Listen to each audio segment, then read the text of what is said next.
Bismillahirrahmanirrahim. Assalamualaikum warahmatullahi wabarakatuh. Bapak-bapak, ibu-ibu yang dirahmati oleh Allah Subhanahu wa Ta'ala. Kali ini kita akan sebuah video yang mana yang pertama ada Habib Bahar yang sedang sakit ya teman-teman. Kita doakan semoga sehat. Amin. Kita hormati ya teman-teman. Yang kedua ada Habib Quraish Baharun yang mana menanggapi polemik nasab ini yang mulai sadar ya teman-teman. Mulai ketakutan. Kita lihat ke videonya teman-teman.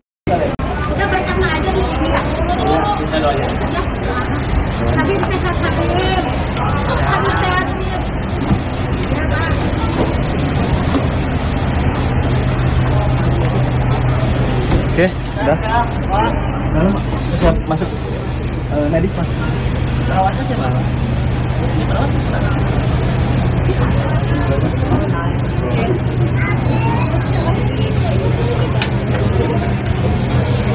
Assalamualaikum Pak Habib. Ya. Habib. Mana?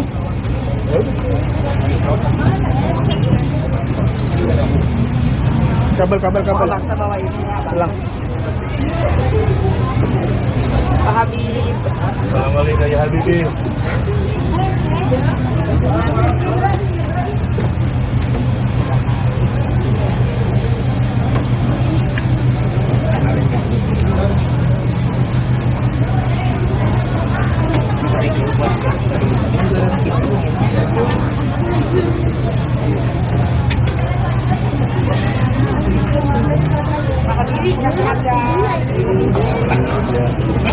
Doain ya Bib ya. Tunggu ya Pak. Ini katanya ini apa ya? Kata-kata. Kata apa ya? Kata ya? Kata di Jopa atau di apa ya dia Habib Bahar.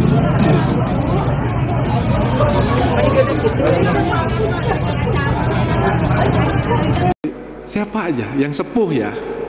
Pernah enggak ada yang mengatakan nih Habaib ini nasabnya diragukan? Pernah enggak? Ya beliau mengatakan, karena waktu yang saya ajak bicara orang sepuh juga sekitar 70 sekian umurnya. Dia bilang saya nggak pernah Habib. Ya sudah saya bilang kalau nggak pernah. Yang kedua, apakah mereka itu orang yang ta'zim kepada Habaib atau tidak? Ya luar biasa Habib. Bahkan kalau saya selaman sama Mbah Maimun itu pengennya nggak selaman tiap ketemu dengan Mbah Maimun. Kenapa? Karena setiap selaman itu selalu maksa untuk mencium tangan. Saya ini siapa? Muda dan beliau luar biasa. Saya selaman sama Mbah Yai Umar juga seperti itu. Ditarik tangan saya dipaksa. Dia bilang jangan Kiai. Sampai beliau mengatakan begini, saya tidak mau cium tangannya jenengan Bib, saya mau cium tangannya Rasulullah. Nggak paham maksudnya apa gitu loh. Beliau mengatakan seperti itu. Nah kalau sudah orang-orang sepuh seperti itu, ulama-ulama sepuh seperti itu, ngapain kita bingung?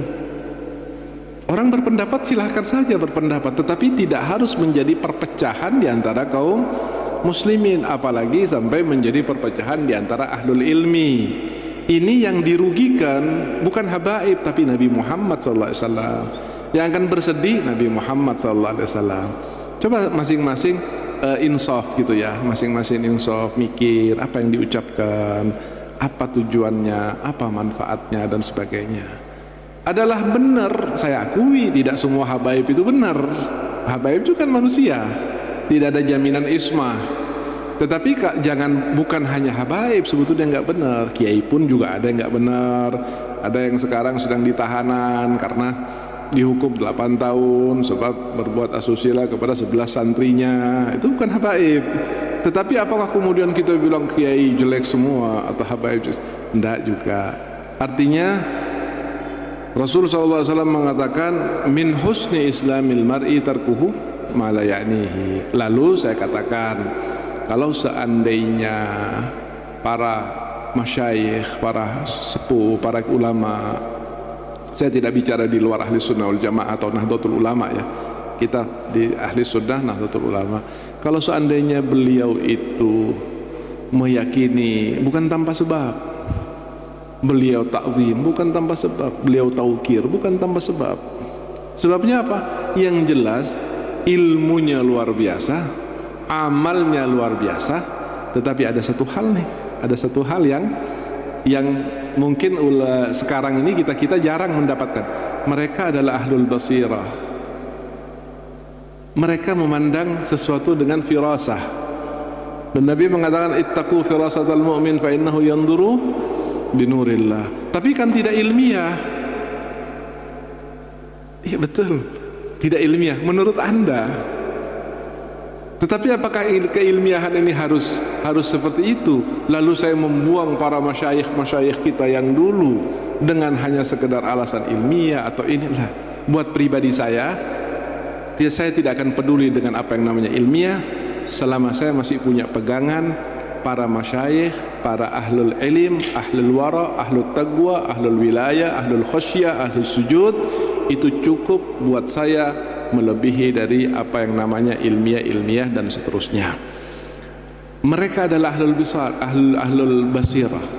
Sampai seperti Mbah Yai Umar Pacitan itu sampai mengatakan, saya kan tak tarik tangan saya muda harus dicium pada saat itu, harus dicium oleh orang yang sudah lebih dulu sujud pada Allah, lebih dulu kenal Allah, lebih dulu mengetahui ilmunya Allah, lebih dulu kenal dengan Nabi Muhammad, bahkan sepuh ilmunya, perjuangannya sudah jelas-jelas nyata. Apakah kemudian saya pantas tangan saya dicium oleh beliau, saya tarik, tapi beliau tetap memegang sampai tinggal 2 jari kalau nggak salah, dipegang. Beliau lagi dalam keadaan sepuh tua, saya takut mengganggu gitu loh. Akhirnya saya bilang, jangan Yai, ngapunten, jangan Kiai, jangan. Malah beliau mengatakan, saya tidak mau mencium tangan ente ya Habib, saya akan mencium tangan Rasul. Kan? Tapi kenapa kok Mbah Yai Umar mengatakan seperti itu? Saya nggak paham. Tapi yang jelas itu bukan omong kosong yang keluar dari mulutnya, tetapi itu adalah pembicaraan yang dia lihat lewat basirah dan kesucian hatinya. Sebagaimana juga Mbah Yai Maimun Zubair. Pada saat saya silaturahmi, beliau memaksa. Saya sampai tidak enak gitu loh. Hati saya nggak enak, sudah sesepuh itu, sealim itu, sesoleh itu, lah saya siapa? Saya dibanding dengan Mbah Yai Umar, Mbah Maimun, itu mungkin tidak ada secuil ilmu.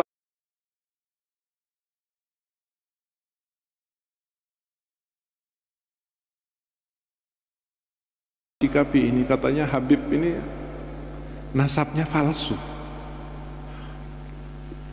Banyak beberapa para kiai-kiai, khususnya para muhibbin itu bertanya kepada saya, Habib ini kalau bisa disikapi Habib harus jawab.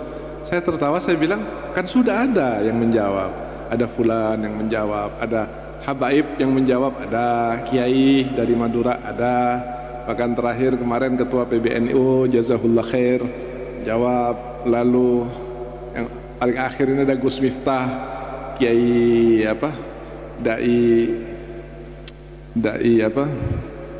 dai gaul itu, yang suka kayak congat hitam itu sampai mengatakan seperti itu.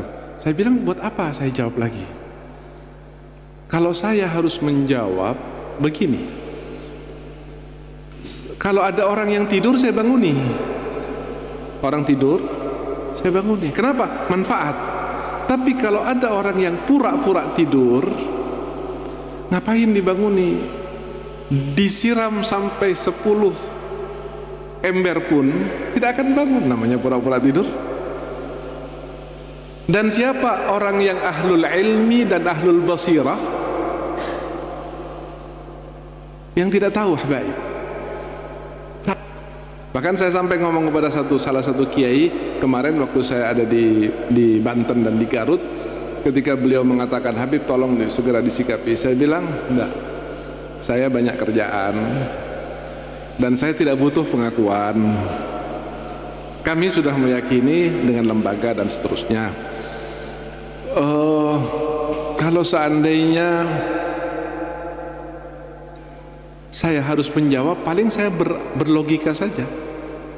Berlogika saja. Logikanya begini. Saya kenal orang-orang sepuh. Saya kenal orang-orang sepuh, kiai-kiai sepuh yang Masya Allah. Terakhir Mbah Umar ya, Mbah Umar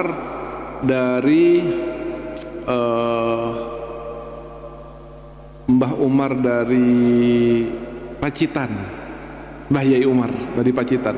Konon katanya beliau kira-kira 1 bulan sebelum wafat saya silaturahmi kepada beliau. Masya Allah, mukanya terang luar biasa, kemudian terlihat wajah-wajah husnul khatimah di wajahnya. Saya waktu silaturahmi ke beliau sudah di kasur, saya duduk di bawah, beliau sudah ada di kasur gitu. Beliau maksa saya untuk naik, duduk di kursi. Saya bilang enggak, saya lebih nyaman di sini Mbah, biarkan saya duduk di sini. Kata, enggak Habib, enggak. Nah karena memaksa terus saya jadi nggak enak, takut mengganggu beliau gitu. Akhirnya saya duduk di kasur, duduk di kursi. Bahkan duduk di sebelahnya beliau di arah kaki sambil saya pijitin kakinya Mbah Yai Umar. Seperti Mbah Yai Umar atau yang lebih muda Mbah Maimun Zubair, orang yang kita kenal betul-betul orang soleh, orang mukhlis, orang amil bi ilmi, orang punya sanad yang luar biasa, punya hubungan dengan ulama-ulama sepuh, punya kaitan dan sebagainya. Saya katakan, pernah nggak jenengan mendengarkan ulama-ulama sepuh walaupun satu patah meragukan nasab habaib? Pernah nggak? Coba saya kepengen tahu gitu loh. Barangkali ada informasi siapa, misalnya Mbah Ehsan Jampes atau Mbah Yai Jazuli atau Mbah Abdul Karim Lirboyo atau Mbah Mukai, siapa aja yang sepuh ya. Pernah enggak ada yang mengatakan nih habaib ini nasabnya diragukan? Pernah enggak? Ya beliau mengatakan, karena waktu yang saya ajak bicara orang sepuh juga, sekitar 70 sekian umurnya. Dia bilang saya nggak pernah Habib. Ya sudah, saya bilang kalau nggak pernah. Yang kedua, apakah mereka itu orang yang ta'zim kepada habaib atau tidak? Ya luar biasa Habib. Bahkan kalau saya selaman sama Mbah Maimun itu pengennya nggak selaman tiap ketemu dengan Mbah Maimun. Kenapa? Karena setiap selaman itu selalu maksa untuk mencium tangan. Saya ini siapa? Muda, dan beliau luar biasa. Saya selaman sama Mbah Yai Umar juga seperti itu. Ditarik tangan saya, dipaksa. Dia bilang jangan Kiai. Sampai beliau mengatakan begini, saya tidak mau cium tangannya jenengan Bib, saya mau cium tangannya Rasulullah. Nggak paham maksudnya apa gitu loh. Beliau mengatakan seperti itu. Nah kalau sudah orang-orang sepuh seperti itu, ulama-ulama sepuh seperti itu, ngapain kita bingung? Orang berpendapat silahkan saja berpendapat, tetapi tidak harus menjadi perpecahan di antara kaum muslimin, apalagi sampai menjadi perpecahan di antara ahlul ilmi. Ini yang dirugikan bukan habaib tapi Nabi Muhammad SAW. Yang akan bersedih Nabi Muhammad SAW. Coba masing-masing insaf gitu ya, masing-masing insaf, mikir apa yang diucapkan, apa tujuannya, apa manfaatnya dan sebagainya. Adalah benar, saya akui tidak semua habaib itu benar. Habaib itu kan manusia, tidak ada jaminan ismah. Tetapi jangan, bukan hanya habaib sebetulnya nggak benar. Kiai pun juga ada yang nggak benar. Ada yang sekarang sedang ditahanan karena dihukum 8 tahun sebab berbuat asusila kepada 11 santrinya. Itu bukan habaib. Tetapi apakah kemudian kita bilang kiai jelek semua atau habaib? Tidak juga. Artinya Rasul SAW mengatakan min husni islamil mar'i tarkuhu ma la ya'nihi. Lalu saya katakan, kalau seandainya para masyayikh, para sepuh, para ulama, saya tidak bicara di luar ahli sunnah wal jamaah atau nahdlatul ulama ya, kita di ahli sunnah nahdlatul ulama, kalau seandainya beliau itu meyakini bukan tanpa sebab, beliau ta'zim bukan tanpa sebab, beliau taukir bukan tanpa sebab. Sebabnya apa? Yang jelas ilmunya luar biasa, amalnya luar biasa. Tetapi ada satu hal nih, ada satu hal yang mungkin sekarang ini kita jarang mendapatkan. Mereka adalah ahlul basirah. Mereka memandang sesuatu dengan firasah. Dan Nabi mengatakan ittaqu firasatal mu'min fa innahu yanzuru binurillah. Tapi kan tidak ilmiah. Iya betul, tidak ilmiah menurut Anda. Tetapi apakah keilmiahan ini harus seperti itu? Lalu saya membuang para masyayikh kita yang dulu dengan hanya sekedar alasan ilmiah atau inilah. Buat pribadi saya tidak akan peduli dengan apa yang namanya ilmiah selama saya masih punya pegangan para masyayikh. Oke bapak-bapak, ibu-ibu, itu dia tadi penjelasan dari Habib Baharun Quraisy yang mana tentang nasab, ikut berkomentar ya teman-teman, bapak-bapak, ibu-ibu. Dan tadi ada juga Habib Bahar bin Smith yang mana sedang sakit ya. Kita doakan Habib Bahar bin Smith sehat selalu, Allah panjangkan umurnya dan disehatkan kembali ya teman-teman, amin ya Allah ya Rabbal alamin. Dan tadi Habib Quraisy Baharun yang mana berpendapat bahwa sudah ada yang menjawab tentang polemik nasab ini ya teman-teman, terutama tadi ada dari Kiai Madura katanya, terus Ketua PBNU Kiai Haji Miftahul Akhir yang mana sudah menjawab ya teman-teman. Jadi si Habib Baharun ini cukup menjelaskan sedikit saja tentang pendapat polemik nasab ini teman-teman. Jadi bapak-bapak, ibu-ibu bisa menilai ya teman, yang mana yang benar, yang mana yang enggak, terus yang mana yang harus diikuti dan mana yang nggak boleh diikuti. Oke, kita doakan semoga Habib Baharun sehat selalu, Kiai Haji Madudin Asman Al-Bantani sehat selalu, amin ya Allah ya Rabbal alamin. Terima kasih, semoga ibu juga sehat selalu, bapak-bapak juga sehat selalu, amin ya Rabbal alamin. Terima kasih. Assalamualaikum warahmatullahi wabarakatuh.